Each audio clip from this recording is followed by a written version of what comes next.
Rossiya Ukrainaga tajovuz qilganligi sababli O'rta Osiyodagi ta'sir doirasi kichiklashga boshlagan. Xitoy bu fursatni qo'ldan bermaslik uchun rayondagi davlatlarga qatirashni kuchaytirgan. Xitoy xalq to'rining xabarda bildirishicha, 13 oktyabr Xitoy muavin raisi Wang Qishan Qozog'istonda ochilgan o'zaro hamkorlashish va ishinish tadbirlari yig'inining 6-qitimliq boshliqlar yig'iniga qatnashgan. Yig'inda bildirilishicha, yaqinqi yillardan buyon bo'libmi Prezident To'qayev taxtga chiqqandan keyin Qozog'iston Xitoyga texmi yaqinlashishga boshlagan.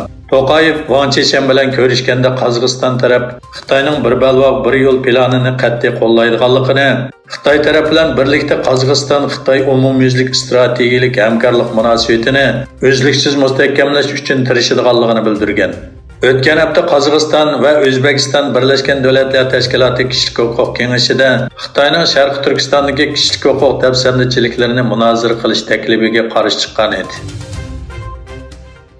İşgaliyatçı Xitoy rejimi Sharq Turkiston xalqini har xil bahonalar bilan bostirib, irqiy qirg'inchilik yurgizish bilan bir vaqtda Sharq Turkistondagi ko'mir qatorliq tabiiy boyliqlarni bulang-talang qilib qazish hamda Xitoyga to'shish salmoqini oshirgan.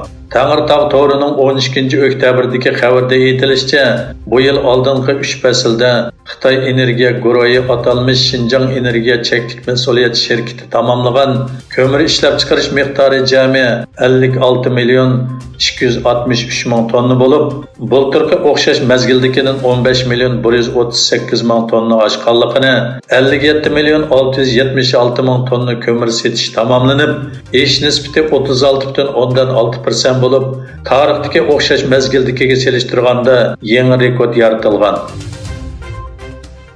Xabarlarga qaraganda, Germaniya muavin bosh ministri va iqtisod ministri Robert Habeckning sentabrning o'rtalarida Xitoyga qaratgan bir qism qattiq iqtisodiy siyosatlarni tuzish chaqirig'i savdo sohasining qarshiligiga uchragan. Reuters agentligining xabariga qaraganda, Germaniya savdo dunyosidagi nurg'un boshqaruvchilar Xitoy bilan yiroqlashish usuliga qarshi turamiz deb ogohlantirib, iqtisod ministerligining Xitoy bilan bo'lgan savdoni kamaytirish maydonining xato yo'l ekanligini o'tirg'a qo'ygan. Egilinishcha Xitoy Kommunist partiyasining yig'indan ilgari nurg'un advokat qo'lga ilingan va parakandichilikka uchragan.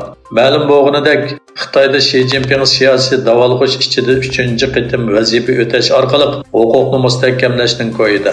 Muhofizachilar gazetining xabariga qaraganda, ismini oshkorlashni xohlamagan advokat Xitoydagi ijtimoiy aloqa suhbatlarining uning barliq yozmalarini qamal qilganligini, uni Twitterda yozganaman soqchilarning guvohlik berishiga chaqirganligini aytgan. Qozog'iston poytaxti Ostonada o'tkazilgan O'rta Osiyo Rossiya boshliqlar yig'inining yepiq bo'lagidagi ijtimoiy taratqularda tarqalgan ko'rinishlardan ma'lum bo'lishicha, Tojikiston prezidenti Rahmon Rossiya bilan O'rta Osiyo davlatlari munosabatining adil emasligini tilga olib, Putinning O'rta Osiyo davlatlariga Sovet ittifoqi mazgildagidek muomala qilishni xohlamaydiganligini bildirgan. Egilinishcha, Amerika Davlat Mudofaa Ministrligi Elon Muskning SpaceX shirkatining Ukrainaga ta'minlagan yulduzlararo sun'iy amara internet mulozimatini haqsiz davomlashtirmaydiganligi to'g'risida shirkat bilan suhbatlashayotganligini e'lon qildi.